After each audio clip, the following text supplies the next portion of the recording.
Hey guys, I was about to sit down and do a little bit of morning writing, and I thought that I would just pull out my phone and hold it with my hand and show you guys something cool that I did recently, really just the other day. And it's a time chart. So if you guys watch my channel, you may have seen my video titled How I End My Journals. And in that video, I showed you guys the last few pages of various journals, the end pages of various journals, and just explained different ways I've tried of signing my notebooks off and before transitioning into a new one. Some of you may also know that I have two main phases of journaling. I did a phase from 5th grade to the end of 8th grade, so basically middle school. I wrote a lot of journals. Then I didn't touch a journal in high school. Well, I did, but it was just almost never. It was one notebook for all 4 years that didn't even get finished, and it was a very small notebook. And then in college, my sophomore year through now is my current journaling phase, which is my most prolific journaling phase. And I promise there's a point to this. So, people have different phases of journaling. People might go years without writing, months without writing. Some people write every day. And I'm not ashamed of having missed a phase of journaling in high school. The journal is a tool to be used when you need it. I really needed it in college. I need it a little bit less now, but I can see in the future that I'm going to need it more. I'm going to make a separate video about that concept in a little bit. But suffice to say, there are some ways that my journaling habits have changed since middle school in this new era of my life based on my needs. One thing that I used to do in middle school was I had the time chart.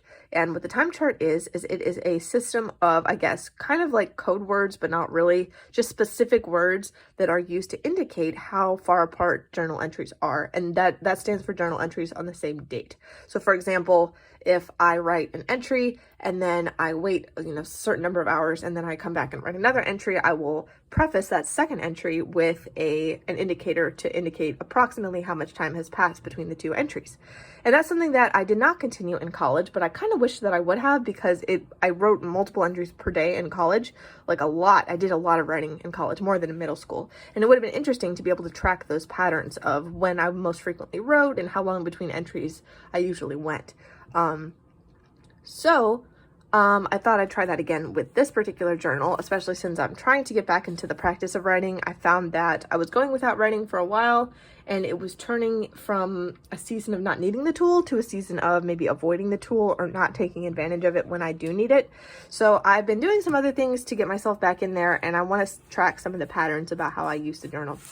So I want to show you the time chart that I have. I did a little bit of a new twist on it. So as you can see, here's the time chart. I've glued it in here in the back pages. And we have the code words or indicator words on this side of the chart in this column, and we have the meaning on the right column. And as you can notice from looking at this, I'm not going to read them all out.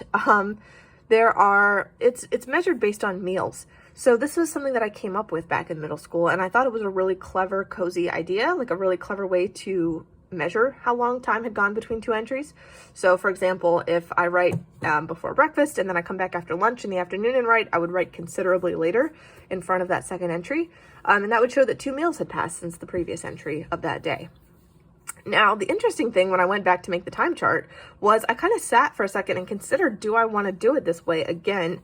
Because part of the reason this didn't work in college, and part of the reason it kind of might not work now, is that, when you're a kid and your mother is feeding you 3 meals a day, this doesn't make sense as a way to measure time. But when you're in college, or when you're an adult living on your own with no one around to force you to have good habits, and you may not have the best habits yourself, 3 meals a day is not really a thing that I do. I also often eat meals at weird times, and sometimes instead of a meal I have like a weird snack instead.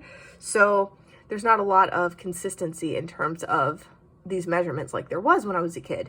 But I decided that, there's a round estimate times of when people eat their meals. Like, I can still measure this based on maybe when I should have eaten lunch or when I should have eaten breakfast. So I'm going to try this method just because I think it is such a clever way to measure time, even if it's not strictly literal. The other thing I want to point out is that this measure here used to be not just that the notebook has been closed after the previous entry, but also that I had left the room. Back when I was in middle school, because I lived in a house with my parents and we went places. And now I live in a 1-bedroom apartment with a remote job, and we're in the middle of a global pandemic. So I don't leave the room. Sometimes I do leave the room, but I spend so much of my day in this particular room that it doesn't really make sense to add that as a requirement, because then I would never it would just be one long entry all day long, which defeats the purpose of having the time chart in the first place. So that's what this means. And then I wanted to show these envelopes off that I made, and I'll link a description in the tutorial for these. I just changed the measurements a little bit to make them slightly bigger, but these are mini envelopes that I like to put in modified composition books back when I made them. So in this one, I have used my 2 label makers to make some labels so that I can, you know, have a little bit of spice when I use these indicator words. So the 2 label makers I have are this awesome Dymo Letra Tag that was gifted to me. And it is great. It prints out really fancy labels with borders and different styles. It's really cool. And then I also have the far less expensive, but also gifted, Dymo as well, Organizer Express, which is one of the more traditional. You spin to the correct letter and you punch this thing and it stamps the letter into the tape. And it looks really retro and vintage and cool. So I really love both of these. I always look for excuses to use them. So I pre-printed some labels. So this one just has the word, see if I can even pull these out. This one just has the word later in it. And that label maker was acting up a little bit. So some of these came out weird. There's one that's later with 2 L's in here, like llama, but later. And that made me laugh, so I held on to it. And then here we have the other label maker product. It says a while, so I would pre-pen that to later for this.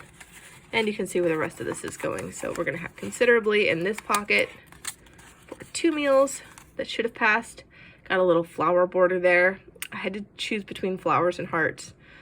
It just made me laugh, just like considerably. And putting it in italics, I don't know, man. And then this one's a train and it says much. So instead of much when I was younger, I used to use a lot. But much is what I use now because it's more efficient.